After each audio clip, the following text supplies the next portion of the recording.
سب سے زیادہ ویلیو اپنے خاندان میں یا اپنے پریوار کہتے ہیں نا ہندی میں, اپنے پریوار میں آپ سب سے زیادہ ویلیو کس کو دیتے ہیں؟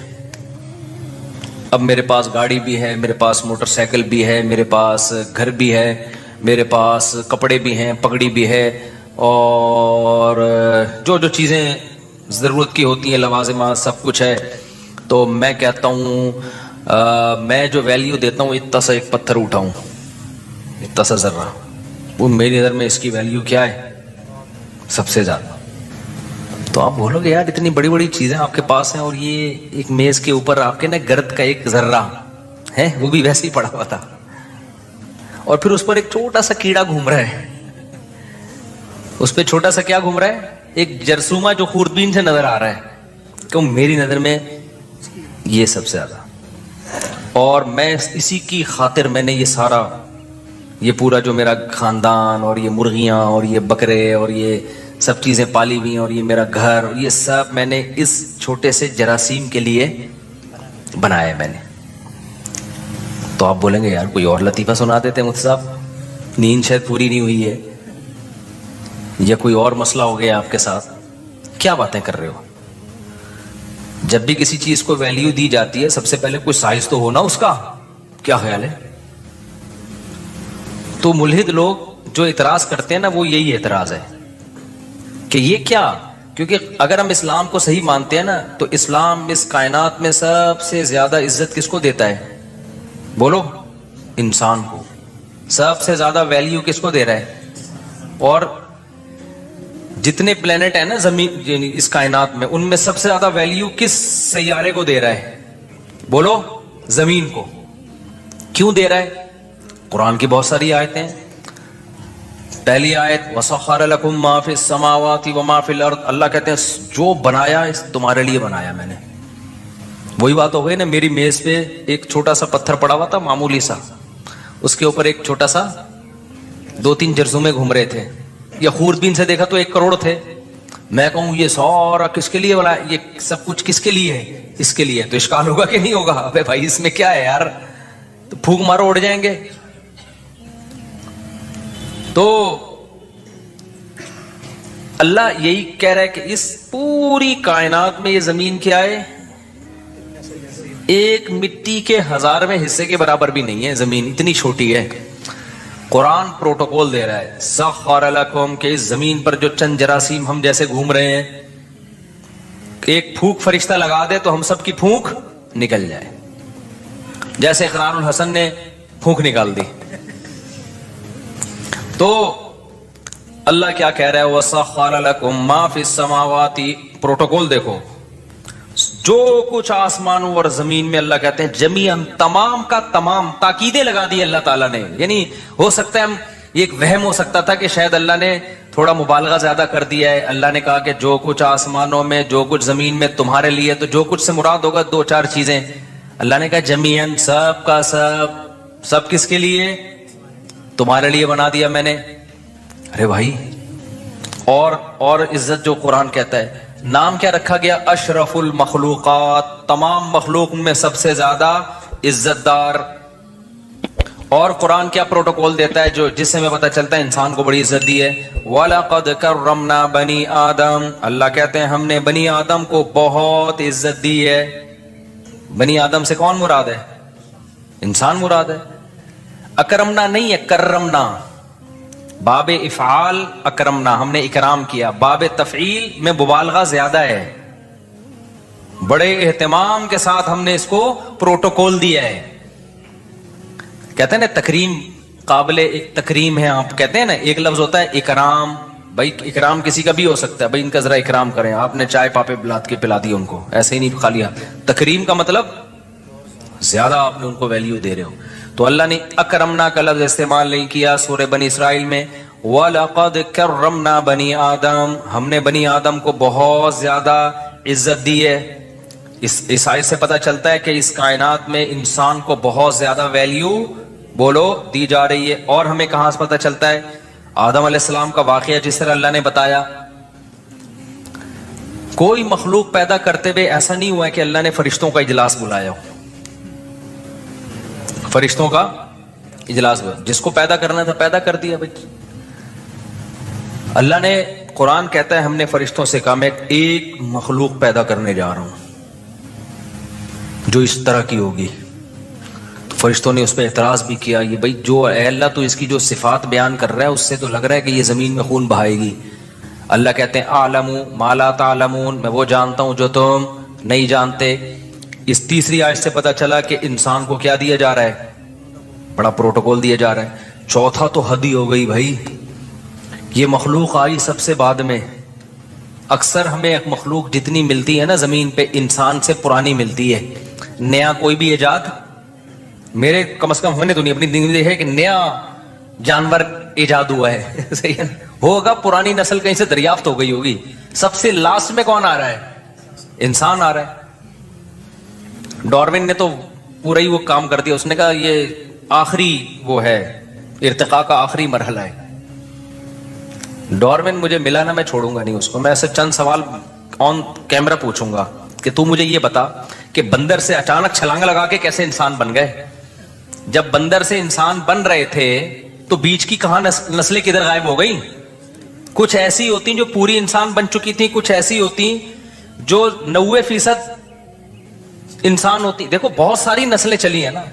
20 ٹرینیں کراچی سے پشاور جا رہی ہیں, کسی کی سپیڈ تیز ہوگی کسی کی کم ہوگی. ایک ٹرین ابھی پہنچی, ایک 5 منٹ بعد, ایک 5 منٹ بعد, ایسے ہوگا نا. اگر یہ اتفاق سے سارے ارتقاء کرتے کرتے ایوالو ہوتے ہوتے انسان بن گئے ہیں تو وہ ایوالو ہوتے ہوتے ہوتے ہوتے کچھ بندر پورے بن چکے ہوتے, آگے ان کی نسلیں چلنا شروع. کچھ ایسے ہوتے بندروں کی جو ابھی قریب میں ہوتے, کچھ اس سے پیچھے ہوتے, کچھ اس سے پیچھے ہوتے. کیا خیال ہے؟ کچھ ایسے ہوتے جن کی دم ابھی کم ہو چکی ہے, پوری ختم نہیں ہوئی ہے.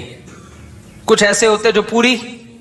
جب بھی کوئی کام اتفاق سے ہوتا ہے نا تو ایسا نہیں ہوتا ٹھنگ کر کے ایک دم سے ہو جائے وہ کہ آدم سے پہلے کے سارے ہی غائب ہو گئے. ایسا نہیں ہوتا. تو یہ بھی لطیفے جو ابھی میں بتا رہا تھا نا لطیفے ہیں, تو انہی لطیفوں میں ایک بہت بڑا لطیفہ کیا ہے, یہ بھی ہے کہ ہم بندر سے ارتقاء کر کے وجود میں آئے ہیں. تو اگر ارتقاء ہوتا نا تو بیچ میں بہت ساری نسلیں ابھی ایسی ہوتی جو آدھی انسان ہوتی آدھی بندر ہوتی. بن مانس کو کہتے ہیں آدھا انسان آدھے بندر. تو اس کے بیچ میں بھی ہوتی نسلیں, اس کے بیچ میں بھی ہوتی. کچھ ایسے ہوتے یہاں بیان میں 2-4 ایسے بیٹھے ہوتے, ہم کنفیوز ہوتے. آپ جیسے ہومو سیکسولیٹی جو لوگ قائل ہیں نا تو کہتے ہیں ہم نہ ادھر کے ہیں نہ ادھر کے, ہم بیچ کے ہیں. دیکھو ایسے بچے پیدا ہو جاتے ہیں کہ وہ نہ مرد ہوتے ہیں نہ عورت ہوتے ہیں, لیکن ڈاکٹر کہتے ہیں اس میں عورت والی علامتیں کیا ہیں, زیادہ ہیں. اور بعض ایسے ہوتے ہیں جس میں ڈاکٹر کہتے ہیں کہ مرد والی علامتیں ان میں زیادہ ہیں. بالکل بیچ کے خربوں میں کوئی لاکھوں میں کوئی ایک ہوتا ہے جس کے بارے میں فیصلہ کرنا مشکل ہوتا ہے کہ یہ ادھر ہے, وہ تقریباً نہ ہونے کے برابر ہے. وہ زیادہ تر یہی ہوتے ہیں کچھ ادھر کچھ ادھر. تو اگر یہ ارتقاء کا نظریہ ٹھیک ہوتا نا تو یہاں بھی لوگ بیٹھے ہوئے ہوتے مختلف قسم کے. کچھ ایسے ہوتے جو پورے کیا ہوتے انسان, کچھ ایسے ہوتے جو پورے بندر ہوتے جو بیان میں آتے ہی نہیں, جو کہتے ہیں ہمارے لیے بیان ہو ہی نہیں رہا. کچھ ایسے ہوتے جو تھوڑے تھوڑے نسلیں ہوتی جو ابھی انسان, جنہوں نے 1 لاکھ سال کے بعد جا کے انسان بننا ہے, اور 1 لاکھ سال پہلے وہ بندر تھے, ابھی وہ بیچ کے راستے میں ہیں. تو وہ آدھی بات میری ان کی سمجھ میں آ رہی ہوتی, آدھی ان کی سمجھ میں. بھائی دماغ نے بھی تو, ڈاکٹر کہتے ہیں نا ارتقاء کیا ہے, ایک دم سے تھوڑی اتنا ذہین بن گیا. تو بیچ کے دماغ ایک دم شارٹ کیوں ہو گئے؟ اس پہ کہتے ہیں کوئی بڑا ڈیزاسٹر ہوا ہے, کوئی حملہ ہوا ہے, کوئی دھماکہ ہوا ہے جس سے سارے ہی مر گئے, کوئی جنگ ہوئی ہے. ایسا نہیں ہوتا بھائی. جنگیں انسانوں میں ہوئی ہیں تو کوئی قوم پوری ختم نہیں ہوئی اب تک کسی جنگ میں. کچھ نہ کچھ 2-4 بچی جاتے ہیں, اس کے جو پھر دوسری قوم سے کراس بریڈنگ کر کے نکل جاتے ہیں وہ. تو یہ کیسے ایک دم ختم ہو گئے؟ تو کچھ بیانات میں لوگ بیٹھے ہوئے ہوتے, کچھ پورے وسیم بھائی ہوتے, کچھ پورے ستار بھائی ہوتے, کچھ پورے بن مانس جیسے ہوتے, وہ بیان میں آتے ہی نہیں, ظاہر ہے ان کے لیے بیان ہو ہی نہیں رہا. کچھ ایسے ہوتے جو میرا بیان آدھا سمجھ رہے ہوتے, آدھا نہیں, آدھا سمجھ اس لیے رہے ہوتے کہ آدھے انسان بن چکے ہیں, وہ آدھا دماغ ان کا ذہین بن چکا ہے. آدھا بیان اس لیے نہیں سمجھ رہے ہوتے کہ آدھے وہ ابھی بندر ہی ہیں. کچھ ایسے ہوتے 75% انسان ہوتے اور 25% وہ کیا ہوتے, بندر ہوتے. یہ ہونا چاہیے تھا, یہ نہیں ہے. اس کا مطلب یہ شروع سے ہی پھینکی گئی ہے بہت لمبی. تو یہ نہیں ہوا ایوالو. اور بات یہ ہے کہ پہلی دفعہ کیسے بن گیا, یہ سیل وجود میں کیسے آ گیا, وہ تو خیر یہ اس پہ میں کئی دفعہ بیان کر چکا ہوں. تو اللہ تعالیٰ نے آدم کو پیدا کر کے جو پروٹوکول دیا ہے نا، اف، اتنا پروٹوکول کسی مخلوق کو نہیں. ایک تو سب سے لاسٹ میں لایا جا رہا ہے، مہمان خصوصی اکثر آخر میں آتے ہیں، اور بعض لوگ لیٹ ہی اس لیے ہوتے ہیں اپنی ویلیو جتانے کے لیے. پروگرام میں ان کو 8 بجے بلایا تھا، 11:15 بجے پہنچ رہے ہوتے ہیں، یہ بتانے کے لیے کہ ہم بہت مصروف آدمی ہیں. تو یہ بے وقوفی کی بات ہے. تو لاسٹ میں آ رہے ہوتے ہیں، اسٹیج پہ لایا جاتا ہے. تو انسان کو اللہ تعالیٰ نے ساری مخلوق پیدا کر دی، سورج چاند ستاروں کا نظام، پورا ایک منظم نظام سسٹم وجود میں آ گیا. سسٹم نہیں، سسٹم. تو یہ جو سسٹم ہے نا ہمارے ملک پہ جو چل رہا ہے، اگر نظام کائنات میں بھی سسٹم چل رہا ہوتا تو چلتا یہ سسٹم کب سے برباد ہو چکا ہوتا. تو اللہ تعالیٰ نے سب سے آخر میں کس کو پیدا کیا؟ آدم کو. یہ بھی عزت دی ہے. پھر کتنا پروٹوکول دیا، فَإِذَا سَوَّيْتُهُ وَنَفَخْتُ فِيهِ مِن رُوحِي فَقَعُوا لَهُ سَاجِدِينَ. یہ سب ہمیں عزت دی جا رہی ہے. یہ میں پتہ ہے کیوں یہ سوال کو اتنا آپ کے دماغوں میں ڈال رہا ہوں اور پھر اس کے جواب کو اتنا فوکس کر رہا ہوں، تاکہ ہمیں اپنی ویلیو سمجھ میں آئے. اتنی عظیم مخلوق فحش فلمیں دیکھنے کے لیے پیدا نہیں کی جاتی. اتنی عظیم مخلوق شراب اور کباب کے لیے پیدا نہیں کی جاتی. اتنی عظیم مخلوق عیاشی کے لیے پیدا کرنا مقصد نہیں تھا. اتنی عظیم مخلوق کھانے پینے اور غل غپاڑوں کے لیے نہیں ہے. اس لیے میں اس سوال کو نا آپ کے دماغوں میں اچھی طرح سے بٹھا رہا ہوں. تو اللہ تعالیٰ نے آدم علیہ السلام کو جب پیدا کیا، فَإِذَا سَوَّيْتُهُ وَنَفَخْتُ فِيهِ مِن رُوحِي فَقَعُوا لَهُ سَاجِدِينَ. اللہ نے کہا فرشتوں کو، کیونکہ سب سے افضل مخلوق فرشتے تھے، تو اللہ نے سب سے افضل مخلوق کو حکم دیا کہ تم نے آدم کو سجدہ کرنا ہے. تو یہ سجدہ کر کے بتا دیا کہ آج کے بعد سب سے افضل کون ہے؟ آدم اور اس کی اولاد، فرشتے ہو. تبھی تو شیطان جو ہے نا اکڑ گیا تھا کہ یہ کیا بھائی. شیطان نے وہی اعتراض کیا جو ملحدین اعتراض کر رہے ہیں کہ اتنی چھوٹی سی زمین پہ اتنی چھوٹی سی مخلوق کو اتنا پروٹوکول، جن کے پاس تو پاور زیادہ ہوتی ہے. سمجھ رہے ہو؟ جنات جو سلیمان علیہ السلام کے دور میں پتہ نہیں کیا کیا اتنے بڑے بڑے کام کر رہے ہوتے تھے. تو اس کو یہی تو غصہ آیا کہ بھائی یہ میرے سامنے، خلقتہ من صلصال من حمأ مسنون. اے اللہ تو نے، اچھا سائز میں بھی انسان بہت چھوٹا، اور جس چیز سے پیدا کیا جا رہا ہے نا وہ بھی کوئی مشک و عنبر کے ٹیلے نہیں ہیں یا کوئی ہیرے جواہرات نہیں ہے جس سے انسان کو بنایا جا رہا ہے. سڑا ہوا گارا، یہ قرآن کے الفاظ ہیں. ایسا گارا تھا جس میں سڑان پیدا ہوئی ہے. جو آدم علیہ السلام کے بننے کا جو پروسیس تھا نا، جو جس مٹی سے آدم کو بنایا جا رہا تھا، اس میں بھی بدبو پیدا ہوئی ہے. جیسے بچہ جب ماں کے پیٹ میں ہوتا ہے نا، جب ادھورا ہوتا ہے تو کیا خوشبودار ہوتا ہے وہ. جب حمل ضائع ہو جائے نا، بچے میں بہت شدید بدبو ہوتی ہے. جب وہ گوشت کا لوتھڑا اگر پریگنینسی شروع کے دنوں میں ضائع ہو جائے نا، شدید بدبودار چیز ہوتی ہے وہ. تو شیطان نے کیا اعتراض کیا تھا؟ من صلصال من حمأ مسنون. بھئی یہ اسمیل والی مٹی جس کو سڑایا گیا ہے، اس سے کیا بنایا جا رہا ہے؟ یعنی جس مادے سے بنایا جا رہا ہے وہ بھی کوئی مشک و عنبر نہیں ہے. اور انسان کی بھی پیدائش دیکھ لو جو ماں کے پیٹ میں ہوتی ہے، منی کے قطرے سے جسم سے نکل جائے تو غسل فرض ہو جاتا ہے، اس کے بغیر نماز نہیں ہوتی. ایسا ناپاک. اور پھر خون سے بنایا جاتا ہے. یہ دونوں چیزیں کیا ہیں؟ گندی اور ناپاک ہیں. تو جو ملحد لوگ اعتراض کرتے ہیں نا، اس سے بڑا اعتراض تو شیطان نے کیا تھا کہ جس چیز سے بنایا جا رہا ہے، یہ اس چیز سے بنایا جا رہا ہے اور میں کیا کروں؟ اس کو سجدہ کروں. تو میرے بھائی وہ سوال. اور لیکن اللہ کہتے ہیں اتنا پروٹوکول دیا کہ میں نے. اور پھر ایک پروٹوکول تو یہ کہ فرشتوں کو حکم دیا، دوسرا یہ کہ جس نے سجدے سے انکار کیا نا اس کی ایسی کی تیسی کر دی. ایک الگ سے پروٹوکول ہے انسان کو کہ سب کو کرنا ہے، جو نہیں کرے گا اس کو چھوڑوں گا نہیں میں. آپشنل نہیں ہے، اختیاری نہیں ہے. شیطان نے کہا نہیں، تو اللہ نے کیا کہا؟ چلو تمہاری مرضی، چلو بھائی. یہ مجھے اور آپ کو اللہ نے عزت دی ہے کہ اللہ نے کہا کہ شیطان کو تجھے سجدہ کرنا ہے، نہیں کرے گا دربار سے نکل جا، دفع ہو جا یہاں سے. تبھی تو طیش میں آیا وہ اب تک، اور سسٹم کروا دیا ہمارے ملک میں اس نے. یہ سارے جو سسٹم چل رہے ہیں اس کے پیچھے کون ہے؟ اصل تو وہی ہے نا. تو اتنا پروٹوکول، اتنا پروٹوکول، اتنا پروٹوکول، اور پھر اور بھی بہت ساری آیتیں. پھر اللہ نے پیغمبر بھیجے کس میں؟ انسانوں میں. کتنے بڑے بڑے پیغمبر بھیجے انسانوں کو اتنا فوکس کر رہے ہیں اللہ تعالیٰ. موسیٰ علیہ السلام کو کتنی ٹینشنوں میں ڈالا گیا، اپنے کلیم کو. محمد صلی اللہ علیہ وسلم جو اللہ کے انتہائی محبوب، ان کو کتنی پریشانیوں میں میری اور آپ کی خاطر ڈالا گیا. ابراہیم علیہ السلام کو ہجرت پہ مجبور کروایا گیا، شعیب علیہ السلام، صالح علیہ السلام، ہود علیہ السلام، سارے پیغمبروں کو تانے ملے، لوط علیہ السلام.